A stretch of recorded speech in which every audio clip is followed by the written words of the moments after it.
Hello everyone and welcome to Tyro Chess.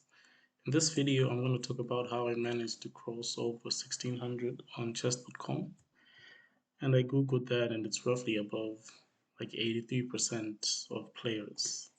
So it's a decent rating. Some sites are saying it's higher than that, probably could be close to 90. Some in the lower 80s, but roughly around 83, 84 seems to be the general uh, consensus. So the first thing that I'm going to say is I used to be a very big fan of rapid chess, so that's what I'm much better at, and that's what I got used to. So playing blitz was a bit tricky, and the time control here is 3+2. So I'm using this Lichess study, but actually the games were played on chess.com. So I just imported the games to Chess because it makes it easier. So generally, I would say the first tip for me was to balance speed and thinking. So that's number one. You need to balance the speed of your play and how much time you spend thinking on a position. And the reason for doing that is if you're used to rapid, what usually happens is you have more than enough time to think through every position. But then in blitz, you don't have the luxury of doing that. So if you over rely on your thinking, you may end up spending too much time thinking on positions that aren't that important, and then you might lose on time pressure in an endgame. So that's pretty much an obvious one. Make sure you're not spending, generally shouldn't be spending more than 2 seconds in the opening, especially, or let's say more than 3 seconds a move. The first six moves, and then after that you can spend more time, maybe 10 seconds, 15 seconds. But then you don't want to be spending 40 seconds on a single move unless it's a very critical position. Let's say you have a winning advantage and you're trying to figure out how you should finalize the game. I would say that's where you'd spend the time, or at least that's what I was doing. And then the second thing is I try to improve my openings. So what I've noticed is in rapid, if you have a basic idea, sometimes you can survive. But then in blitz, since time is such a big factor, you have to make sure that you're not spending too much time in the opening as well. So do as best as you can. You don't need to know 15 moves of theory at 1600, but let's say the first five moves, the first seven moves, it generally helps if you face a position, if you're able to recall from memory what the best way to approach is. And usually what I do is after I played a game, I'll go to the analysis board on Lichess. I normally do this for rapid, but in Blitz, if I face something confusing, and then I'll just paste a PGN here. After that, I'll be able to analyze the game because I find it easier to analyze here because it's everything is free, and I find the stockfish here easier to play with, to deal with. So that's the second thing, is you want to analyze like tricks in the opening. If you do that consistently, sometimes you lose the same opening 4 or 5 times, but then if you do that over a long period of time, you're gonna get better. The third thing is general chess knowledge. So on the general chess knowledge part, I would say that generally the best way to improve, not just to get to 1600, but even from 100, 1000 to 1200, is you want to be improving your general chess knowledge over time. And for me, is I don't really take it that seriously. So usually I'll just watch like a Gotham chess video. There's also another channel that I like, Hanging Pawns, or another one of my favorites is Daniel Naroditsky's speedrun videos. So I'll just watch that. And I like to think that by watching those, I'm getting some general chess knowledge. But then if you're very serious about that, you may pick up a chess book as well, or a chess course, because the idea is if you keep doing that over time, you're going to learn more about chess and you're going to improve. So you can do that. Actually, now that I'm talking about books, I actually tried to read one book. I didn't really read. I read like 50 pages, and it was called Starting Out the Sicilian when I was like when I used to play on Lichess, and I was like 1,300 then, 1,400. And I picked up this book and I just looked at the general ideas. I didn't even know that you could use table base, which is this thing right here to see, like, for example, after e4, after d4, the most popular move is knight f6, according to table base. Second most popular move is d5. So then I didn't know that you could do this on Lichess. So I read that book as well. I read like 50 pages. So generally, if you can pick up a book on something, It's going to help you improve. So general chess knowledge depends on how seriously you want to take it. Right now that I'm aiming for 1800, 1900, and 2000, maybe I'm thinking that I might pick up a book, so I'll explain how that goes as well. And the fourth thing is to play more games. So we all know that sometimes even if you learn theory or you learn general ideas in a position, if you do not play more games, you won't be able to improve that much. So it always helps to play more games in certain positions. You get familiar with them. And in Blitz, that's very important because we don't want to be spending too much time playing a single move, and it also improves your confidence. Right. So the next thing that I want to do is I'm going to analyze some of the games that I played on chess.com. Here, the final rating is 1598 after this game, but right now it's over 1600. So this is the final game that I imported. And this game was played on, I don't know if you can see that screen. Let's see. Yeah, you can see that. The 4th of December, 2023. And after this game, I crossed over to 1600. So I'm going to analyze some of my games. And here we have the timestamps. So as you can see, not all of them are accurate, of course. So I'm just gonna start. So here I face d4 and I'm facing this queen's pawn game. I don't remember what this opening is called. I think it's called the Stonewall attack or something. I checked that after this game. Yeah, it's called the Stonewall attack, as you can see. So the theory is you have to play c5, and at the time I didn't know that. So if I don't know what to do in 1d4 openings, I usually just go c3 and c6 and e6. I just go for this setup, develop like this, and hope for the best. So as you can see in this game, the thing that I want to focus more on is the time usage. Of course, here I spent a bit too much time because I didn't know the position, but then over time I played c5, and as you can see, less than 2 seconds there in the opening, I'm not spending too much time. My opponent is even playing faster. Then here I made a mistake because I didn't know how to play the setup. I was confusing it with something known as the Coley system, which I tend to struggle against. But then, lucky for me, my opponent didn't play accurately, and we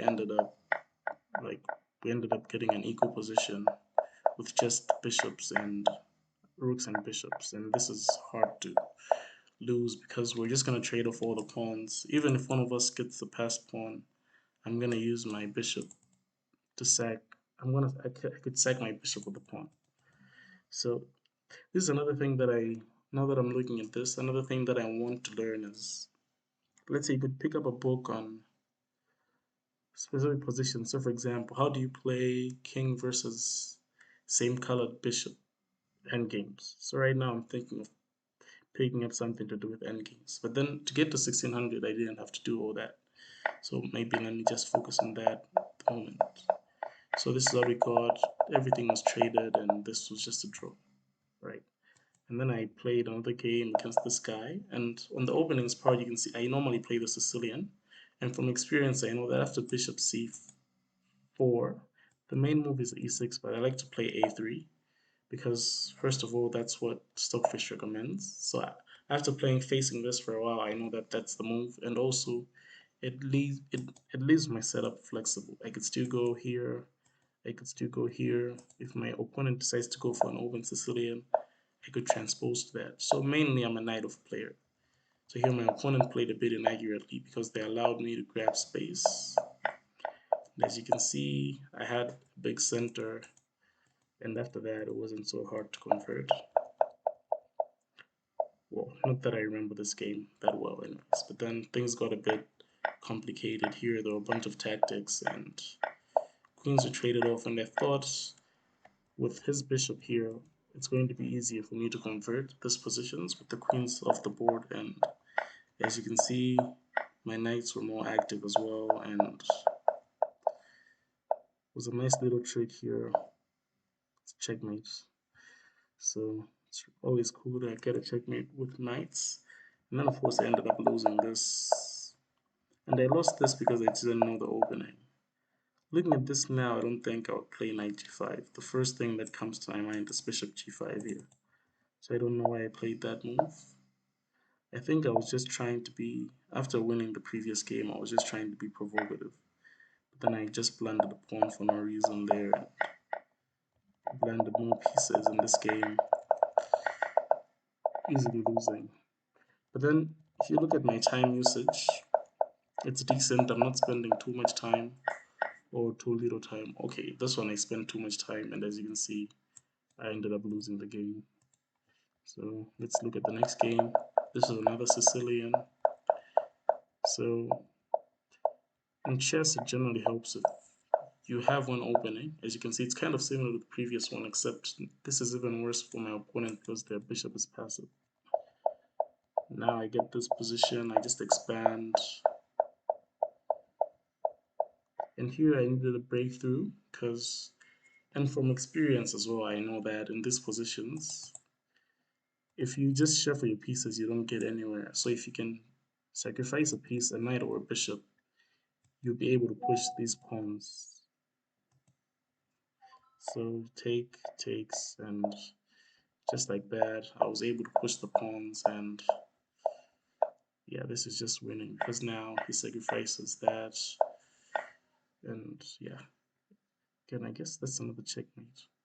So which was cool as well. And then let's see, I lost another game because my opponent was playing a very strange opening, and for some reason I didn't take the pawn. Okay. So as you can see, in the games that I'm not familiar with the openings, I'm not playing as well, which is a big downside in Blitz. In Rapid, at least I have time to figure everything out. But I guess I didn't play terribly in this game because a few moves later, yeah, the position was equal. So I'm guessing I made a blunder somewhere that cost me the game.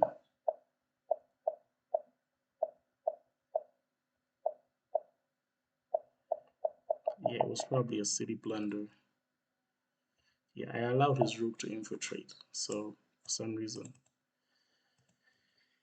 And then we get a similar trend with a knight of similar position. My opponent, okay, this one was better for them, but I get everything that I need because I know that in the knight of, if you can get the move d5, you should be in good shape because it's all about the control of the square. So here I just go for that right away.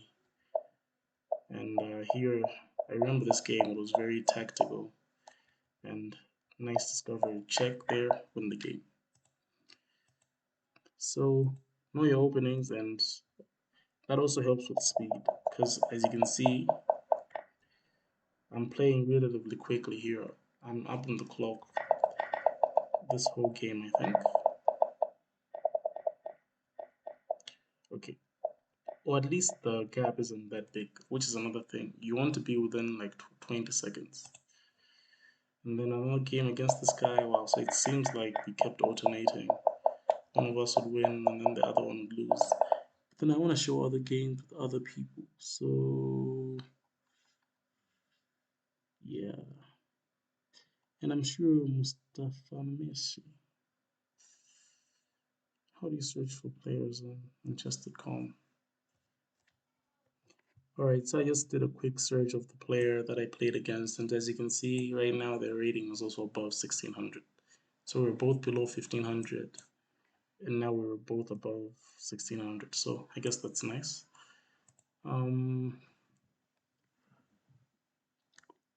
Games with other people. I lost this game because I faced a very strange opening. The wing gambit, and yeah, I remember that at some point you play e5, so I was trying to play from memory.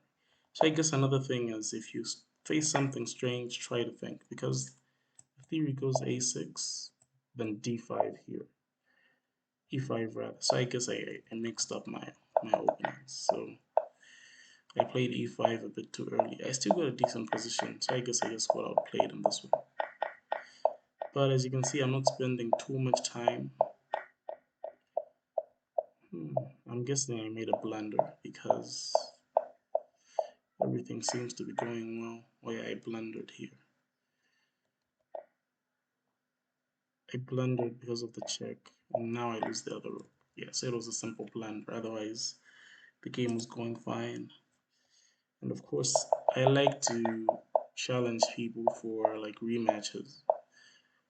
So that's the other thing that I wanted to say is you want your rating to reflect your skill. At least that's the way I do it. I want that my rating should reflect my actual skill. I don't want to be 1600 because I got lucky. I want to know that okay, I'm actually able to beat people who are 1600. That's why I'm 1600. So that's another thing. Don't be afraid of getting a rematch. It's just a game. So don't be afraid of getting a rematch against the player because you get to test your skills. So here, I guess this was a decent player for me. This was a decent game for me rather. I have some nice control of the d5 square, which is very important, and of course I gave it up. But at least here, I don't know why my opponent did that actually. They could have just taken up the queen. I guess they were afraid that I was going to take the pawn. Then this is kind of risky because, oh, sorry. There's going to be this, and then at some point, they get, they get compensation. They lose a pawn, but then they get the more active pieces in the latent development, which is something that's hard for most of us to do still at this level. So kind of makes sense why they didn't want to give up the pawn, but then here they just weakened the position of their king, and then I ended up pressuring on this side of the board. It's a nice little move here. Okay, takes, we trade, and yeah, we actually made mistakes in this one. Wow, how did I win this? I think I won on time, maybe, or my opponent might have disconnected because this looks like an equal endgame. Yeah, white wins on time. Okay, so I won this one on time. Vasil, this was another Sicilian, the Alapin. So know your openings. I don't like facing the Alapin because this is the variation that I learned. Knight of 6 is the first move. Then, as I said at the beginning, I learned one of the first books I ever read was starting out the Sicilian, and I learned in that book they went over the main lines, but then in the Alapin they were like, to simplify things, just play d5. So I've stuck with that up to this point, but this line is kind of George, and I don't really like it. But anyways, as you can see, my time usage isn't that bad here. Oh, and the timestamps disappear just when I say that. Okay. And my opponent might have lost some time here because this is where the game ended, or they resigned. Right.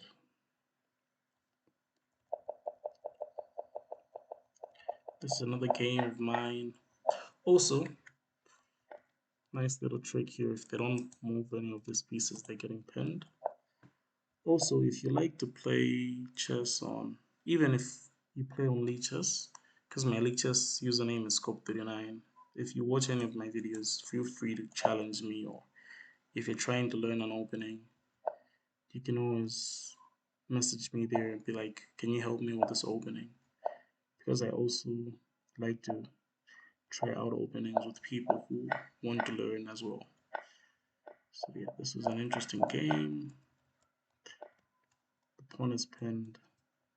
So yeah, this is how I got to 1600. Overall, there are a bunch of more games here. I'm just going to go over the final game. Was a Caro-Kann.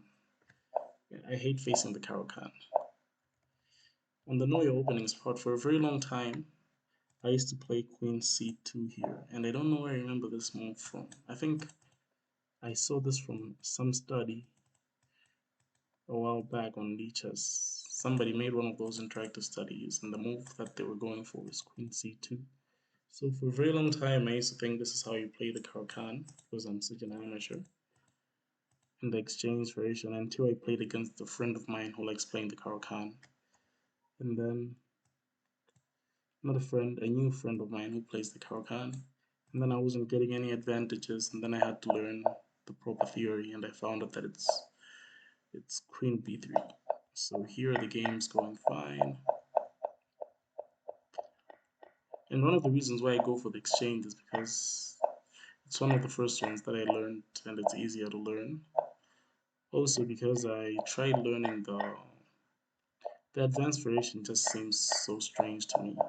Like, it's another world. So as you can see in this game, I'm up on the clock. So even though I was losing, I managed to draw, and here my opponent just lost the game in 1 move. So yeah, that's generally my games and how I got to 1600 on Blitz on Lichess. So the most important things are time management. You don't want to be too behind on the clock, which is something I often find myself doing. But here, as you can see, I'm up on the clock.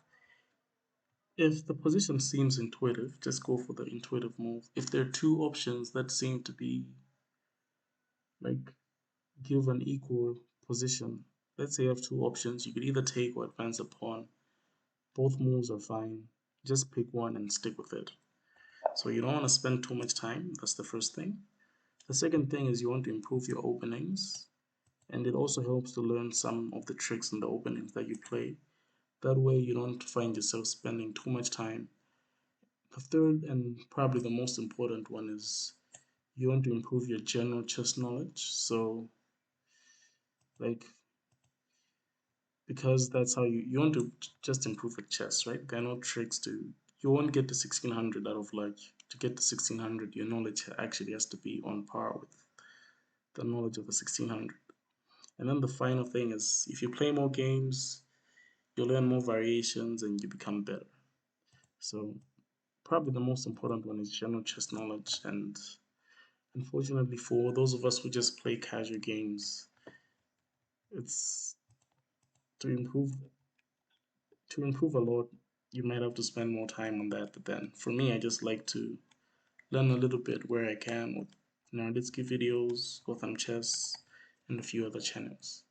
So yeah, this was the whole point of the video, how I got to 1600. I think the last Blitz video that I haven't uploaded, which I will, I was like 1400 Blitz, and for a very long time I was struggling to get to 1600, even though my rapid rating was decent. And I found that the reason for that is because of my time management and my openings. So the first two were the most important ones for me as somebody who had a decent rapid rating, but then I still struggled with Blitz. So yeah, this is the entire video. Hope you learned something. Thanks for watching, and I'll see you next time. Bye.